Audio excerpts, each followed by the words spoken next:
Hey, welcome back to the Disney Plus Everyday Challenge, and today we have the Lost Treasures of the Maya. Uh, Sorry this one's going out a little bit later than usual. I took a nap that lasted 4 hours longer than I expected it to. It's what happens when you're in lockdown. Haven't you taken an accidental 4 hour nap in the middle of the day? On a Saturday, even so even more so, it's likely to happen. Anyway, uh, yeah, this is a Nat Geo, National Geographic um, adventure documentary. It's actually a four-part series.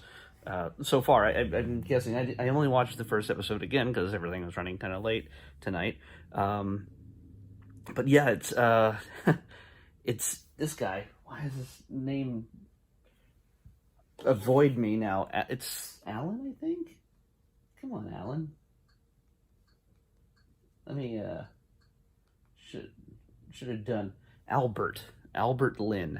Albert Lin is his name. They basically head into the Guatemalan jungles and search out these ancient ruins. And this is nothing new. People have been doing this for decades, centuries, doing archaeology in these areas of where the ancient Mayan civilization existed. But what they're doing now, this came out in 2019, so this just last year. A lot of this footage is taken from 2018. Some of the guys that are featured in here have been searching the Guatemalan jungles since 2005. It's pretty much been their life career. But only recently, in the last a couple of years, is the use of LiDAR technology, not radar, but LiDAR, which uses lasers, and it's basically shot at the ground in the same way that like radar reflects off of things. It reflects back, and it pretty much touches everything it can, and they're able to then separate different things like the trees from the land, depending on the depth, and then they're able to peel away those layers using computers and such, and discover what's underneath. And what they've found is kind of astonishing. I love these little cutaway kind of things that they do with other documentaries, but in this thing, it's really not a matter of a cutaway. It's not like an animation they created. It's literally a 3D map of the grounds underneath this very thick, heavy jungle. There's a number of different explorers, archaeologists that they follow. One guy named Edwin, he's very much on the ground. Albert here, he's a National Geographic explorer.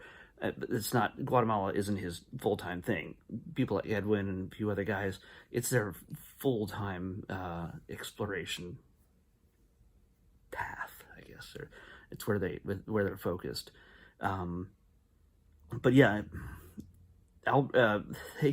they basically spend a lot of their time going to these areas with the technology, and again, it takes a while to get to these places. They're pretty remote.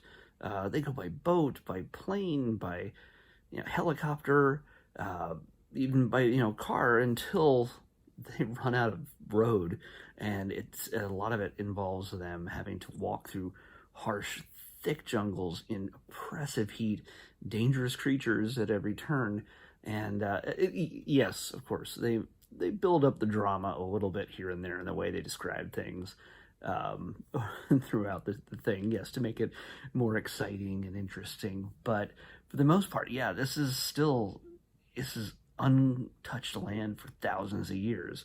And what they have discovered is a number of buildings, as really understating it, they've discovered over 60,000 buildings thanks to this LiDAR technology, which is, they haven't even scratched the surface. And this is just, again, I've only watched the one episode. The second episode, which is shown here, they're going to go inside of a mysterious pyramid and a cave system and reveal ancient Mayan rituals. So the Mayan people, if you didn't already know, were a bit violent when it came to rituals, according to even just before they had all the modern technology. Everything they could gather about the Mayans was that they were ritualistic, they were fairly brutal, especially when it comes to human sacrifice. Um, and yeah, what they discover, even in the little preview that they provide within the first few minutes of the first episode to show you what's to come, uh, it's not a gentle culture. And what they also discover in this is that they were a whole lot more warlike than they thought. There's great fortresses and watchtowers and massive walls that were protected. Before, they thought it was just sort of a battle that really didn't take into account certain measures of war, where they would, with structures and things like that. But they they found there's a complex system that they use to protect their people and to also wage war against those who would come at them, or when they would go out in battle.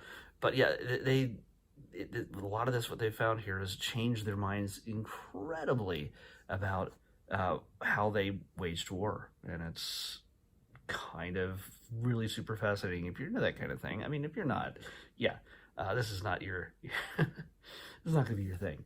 But if you're stuck at home teaching the kids, this is, to me, I think this would be a nice little history lesson. Put it in their make this their homework to watch this, and then quiz them on it or something. I don't know.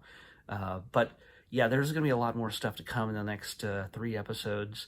Each of these episodes are about 44 minutes each, so it's like a normal hour-long TV show with the commercials cut out. So yeah, no commercials. It's on Disney Plus. So yeah, there's like I said, let me show you. 4 episodes. That's it. Oh, and you get to learn about the Snake Kings and the Turtle Lords. It sounds like really bad. Let's go back. It sounds like really bad gang names, or really cliche gang names. Cliche in the Snake Kings, bad in the Turtle Lords. That, I don't know. Would you be afraid of the Turtle Lords? Would you fear that oh, don't go into the neighborhood of the Turtle Lords? I don't know. I mean, back then they were sacred, and they were powerful totems, representatives of their people, but I don't know. Maybe not in New York City or whatever, or Los Angeles. But Guatemala, badasses. So anyway, hey, check out the Lost Treasures of the Maya. And it's certainly, when you talk about treasures, it's not just like, hey, look, they're Indiana Jones is suddenly finding gold idols everywhere. A lot of these treasures are the buildings themselves, the structures themselves, showing that these things that have existed for 2,000-3,000 years are being unearthed in ways that, honestly, if you just flew over it in a helicopter or a plane, you'd never see these things. But with LiDAR, they're brought to life, and they're able to then go to those locations on the ground. And in some cases, the guy just holds up an iPad, and with that LiDAR mapping in place, he can just look at a certain direction, and it peels away the trees, and he can see the structures in the distance just by pointing an iPad at it, or a tablet, whatever. I'm not going to give any Apple preference here, unless they want to pay me. But yeah, they can hold up a tablet and go, oh, there's a temple, there's a pyramid over in that direction. Let's head that way, and they can explore it that way. It's some fascinating stuff, and how it can be applied beyond just archaeology is kind of cool. And the things that they find here is something as small as an arrowhead that's maybe 1,500 years old. I mean, it's a little tiny arrowhead, but it's an astounding find. Nobody's touched this thing in 1,500 years. And then they also find an ancient sacrificial altar, and even though it weighs more than a ton, these guys, using just ropes and sticks and winches and things like that, find a way to lift it off the ground. This is the first time this thing has moved in thousands of years, and get into the back of a truck and take it to the Guatemalan Museum of Archaeology. So it's kind of a, yes, they added a certain dramatic element. Is it going to get it done before dark? Blah blah blah. That kind of drama tension, but that isn't really necessary. But it adds to the excitement of the series. So, hey, it's I think it's a good time. I'm gonna probably watch the next few episodes myself. I'm gonna at it. Let's at it. Boom. There's only like I said, there's only 4, so it's not gonna take long to watch. But I was running behind today. I want to make sure this got out before tomorrow, and because I'm doing this every day. So here we go. Let's pick tomorrow's Disney Plus Everyday Challenge, episode 138. 138. Come on. 138. Oh! Okay, we're going back to visit Doug. It's Doug's first movie. Doug's got a movie, and it's his first one, and we're going to watch it on the Disney Plus Everyday Challenge, so watch it. Doug with Doug. See you then. Bye-bye.